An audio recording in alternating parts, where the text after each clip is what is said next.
बांकीपुर की सीट पर उपचुनाव हो चुके हैं, लेकिन ऐसे में कहा जा रहा है कि भारतीय जनता पार्टी को बड़ा झटका लगेगा। भारतीय जनता पार्टी की जो सालों से सीट रही है, वो सीट अब उनके पास नहीं बचने वाली है। ये हमारा नहीं बल्कि राष्ट्रीय जनता दल के कद्दावर नेता का कहना है। नमस्कार, आप देख रहे हैं देशवाणी न्यूज। मैं हूं आपके साथ वैष्णवी। देखिए, 30 जुलाई को बांकीपुर की हॉट सीट पर उपचुनाव हुआ। लोग घर से बाहर आए, उन्होंने वोट दिया, लेकिन इस बार का जो वोट परसेंटेज है वो काफी कम रहा। पिछले साल की तुलना में आपको बता दें कि मात्र 34% लोग जो है वो घर से बाहर आकर के वोट देने के लिए पहुंचे। और ऐसे में तस्वीरें सामने आई जो हमने भी आपको दिखाया कि कई बूथों पर जो है वो जन स्वराज और भारतीय जनता पार्टी के समर्थक आपस में भिड़ते हुए नजर आए, एक दूसरे से लड़ाई करते हुए नजर आए। पुलिस के सामने ही धक्का मुक्की हो रही थी और ऐसे में पुलिस पर भी बड़ा आरोप लगा दिया है आरजेडी के विधायक भाई वीरेंद्र ने। देखिए, बांकीपुर उपचुनाव को लेकर के उन्होंने बड़ा बयान दिया है कि आखिर किस तरीके से राष्ट्रीय जनता दल की जीत होने वाली है और किस तरीके से भाजपा को बड़ा झटका लगेगा। पहले सुने भाई वीरेंद्र ने क्या कहा है। उस चुनाव के मतदान खत्म हुए लगभग 16-18 घंटा हो गए, क्या फिर?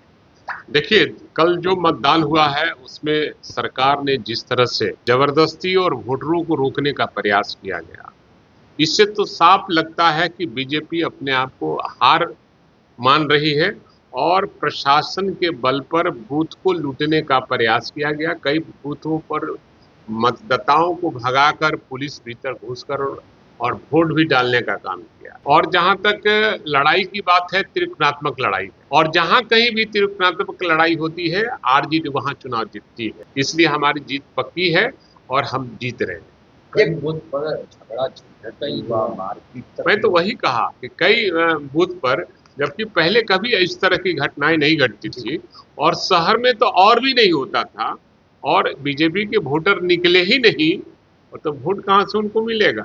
इसलिए हमारी जीत पक्की है। और जब हमारे नेता 2-3 दिन मेहनत किए तो हमारा फिजा बदल गया और हमें हर जाति हर धर्म के लोगों का वोट हमें मिला है। इसलिए हमारी कैंडिडेट जो है वो रेखा गुप्ता कुमारी जो है वो चुनाव जीत रही है। इस साइन ऑफ इंटीग्रेशन को आप कैसे देख रहे हैं? आपका बहुत लंबा कैरियर रहा है अभी तक का, कि वोटर नहीं निकले, ये अपने आप में कितनी बड़ी चिंता है? लोगों को बीजेपी के खिलाफ में एकदम अपना मन बना लिया था, और आज देश में चुनाव हो तो बीजेपी की सरकार खत्म हो जाएगी। क्योंकि हर आदमी इंसान चाहता है कि हम बेरोजगार, हमको रोजगार मिले, महंगाई पर रोक लगे, और जो ये अपराध पर भी रोक लगे। लेकिन यहाँ अपराध भी चरम सीमा पर है, महंगाई चरम सीमा पर है, बेरोजगारों को रोजगार नहीं मिल रहा है, हर आदमी अपने आप को असुरक्षित महसूस कर रहा है और देश का पैसा लूटा जा रहा है और अडानी अंबानी को पंप किया जा रहा है और सारा संपत्ति अडानी अंबानी को दे दिया जा रहा है। और प्रधानमंत्री को भी यह लगने लगा कि जनता मेरे खिलाफ में हो गई है। इसलिए जनता को और मैं नौजवानों को और छात्रों को बधाई देना चाहता हूं।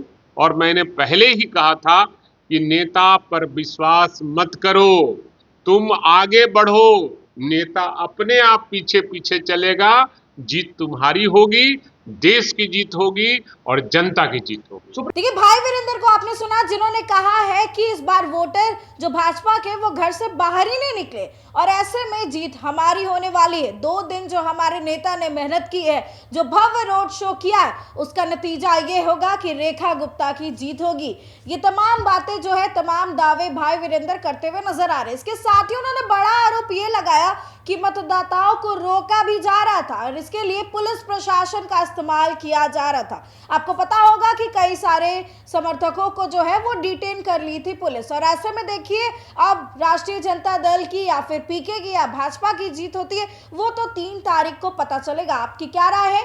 कमेंट सेक्शन में जरूर शेयर करें और देखते रहे देशवाणी न्यूज।